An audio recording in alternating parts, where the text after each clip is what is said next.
सबल Marathi news channel मध्ये आपणा सर्वांचे स्वागत आहे।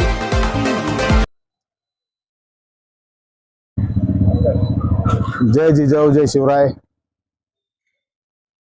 भिंगार मध्ये आमच्या बाराबाबळी मदरसेची जे जागा आहे त्या जागेवर स्वतःच्या जागेवर वॉल कंपाऊंड आणि दुकानचं काम चालू होतं। काही लोकांनी तेथे चुकीचं माहिती पसरून जमाव गोळा केला, बेकायदेशीर जमाव गोळा केला आणि तेथे गर्दी गोळा केली। थोडं वातावरण खराब झालं होतं तिथे।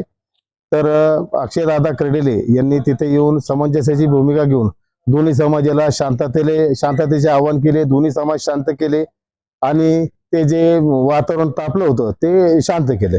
पण काही YouTube चॅनलच्या माध्यमातून चुकीची माहिती प्रसारित करण्यात येऊ राहिली का लँड जिहाद किंवा मुस्लिमांना पळवून लावले। ते आमच्या जी जागा आहे 7/12 आमच्या नावावर आहे। ती जागा जी आहे ती आमची नकाशा आमचा आहे। तो संपूर्ण जागा आमची असताना तिथे गाव करायचा आणि आमचा काहीच वाद नाही।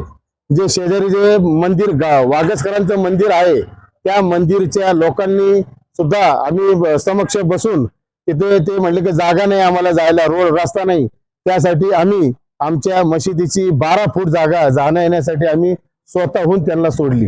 पण काही चुकीच्या लोकांनी तिथे माध्यमांमार्फत चुकीचं माहिती प्रसारित करून तेथे वातावरण खराब करायचं काम केलं आहे।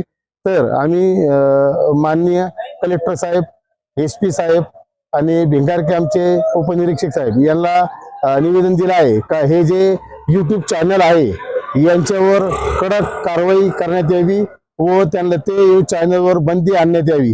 कारण आता जे आहे इलेक्शन आल्यामुळं राजकारण जे आहे कोण राजकारण पेटवण्यासाठी आणि त्याचा फायदा उचलण्यासाठी कोणी काही घटना घडू शकतात।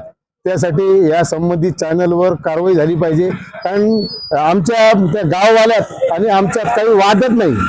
हा वाद बाहेरचे लोक तिथे येऊन गर्दी केली आणि ते वातावरण खराब केले। फक्त मी आपल्या माध्यमातून एकच सांगतो का चुकीची माहिती प्रसारित करू नका। संबंधित जागा ही आमच्या स्वतःच्या मालकीची आहे।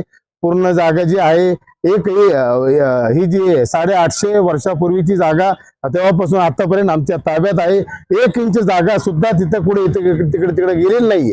उलट तिथं जे संरक्षण आहे हे शेजारी आमचे राहणारे वागसकर, खोमणे हे लोक संबंधित जागेचं संरक्षण करतात। संबंधित आमची जी तिथे मशीद आहे त्याचं संरक्षण करतात, मदरसेचं करतात। आपला जो बाराबाबळीचा जो मदरसा आहे तो हिंदू मुस्लिम एकतेचं प्रतीक आहे। तिथे जरांगे पाटील आले होते, ते सुद्धा इथे थांबले होते। त्याच्यामुळं येथे कोणीही जातीवाद करू नये। कारण हे जे आहे हिंदू मुस्लिम एकतेचं प्रतीक आहे। आमचा जो मदरसा आहे तो हिंदू मुस्लिम ऐक्याचं प्रतीक आहे। त्याच्यामुळं काही लोक तिथं जातीवाद आणि वातावरण खराब करून जातीवाद घडवण्याचा प्रयत्न करत आहात। तर तेथील बाराबाबळीतील जनता ही सुज्ञ आहेत आणि तेथील मराठा समाज हा कायम आमच्या सोबत असतो आणि आता पण आहे। ते लोक आमच्या बरोबर आहेत। ते स्वतः म्हणले का तुम्हाला ज्यावेळेस गरज लागेल त्यावेळेस आम्ही तिथे येऊन निवेदन देऊ। तरी संबंधित व्यक्तीवर कठोर कारवाई व्हावी यासाठी आम्ही SP ऑफिस येथे निवेदन देणार आहोत।